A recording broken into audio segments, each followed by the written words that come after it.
Anniversary के दिन छोटी सी बात पर पति और पत्नी के बीच कहासुनी हो गई।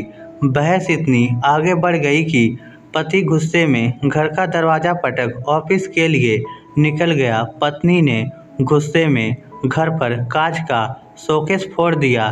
पत्नी का गुस्सा इतना बढ़ गया कि उसने पूरे दिन कुछ न खाने की ठान ली। वक्त निकलता गया, शाम हुई। पत्नी का गुस्सा भी अब शांत हो चुका था। उसने सोचा कि शायद उसे ही पहला कदम लेना चाहिए, वरना लड़ाई तो ऐसी है कि बस करते जाओ जिसका कोई अंत नहीं। पत्नी ने खाना बनाना शुरू किया, केक और अन्य तैयारियां कर ली।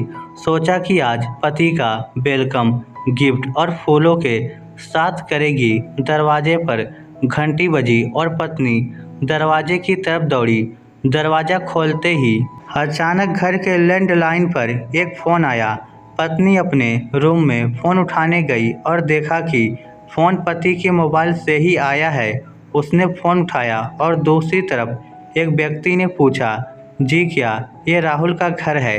पत्नी ने जवाब में कहा, हाँ जी, ये राहुल जी का ही घर है और मैं उनकी पत्नी बोल रही हूँ। वह व्यक्ति फिर कहता है, देखिए आप जल्दी से रेलवे स्टेशन के पास वाले हॉस्पिटल में पहुंच जाइए। पत्नी थोड़ी सी घबराहट के साथ बोली, क्यों, क्या हुआ और मेरे पति का मोबाइल फ़ोन आपके पास कैसे?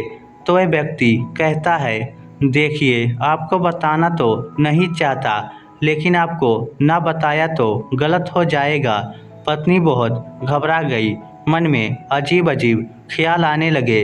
बोली, प्लीज़ बताइए क्या हुआ है? उस व्यक्ति ने कहा, आज शाम आपके पति की कार का एक्सीडेंट हो गया था। दुर्घटना स्थल पर ही उनकी मृत्यु हो गई।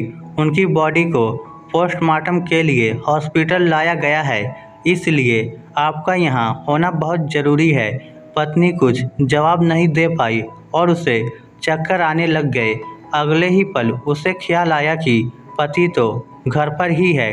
कुछ देर पहले तो उसने दरवाज़ा खोला था। ऐसा नहीं हो सकता, शायद कोई उसके साथ बेहुदा मजाक कर रहा है।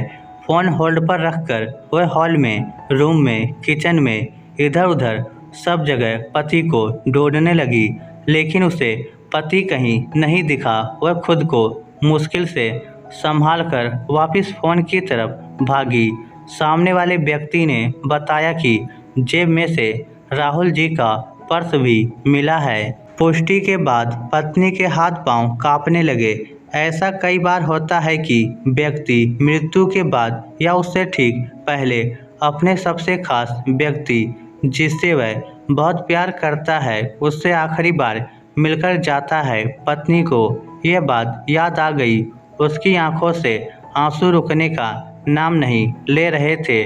फ़ोन एक तरफ उसके हाथ से गिर गया और वह जोर से जमीन पर गिर पड़ी।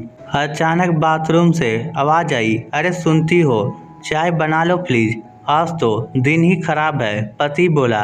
आते वक्त फ़ोन और पर्स दोनों चोरी हो गए और ठंड भी लग गई। पत्नी की खुशी का ठिकाना नहीं रहा। वह कुछ बोल नहीं पा रही थी। ऐसा लग रहा था जैसे ईश्वर ने एक साथ कृपा बरसा दी हो। पत्नी अंदर से इतनी भरी हुई थी कि जोर से रो पड़ी।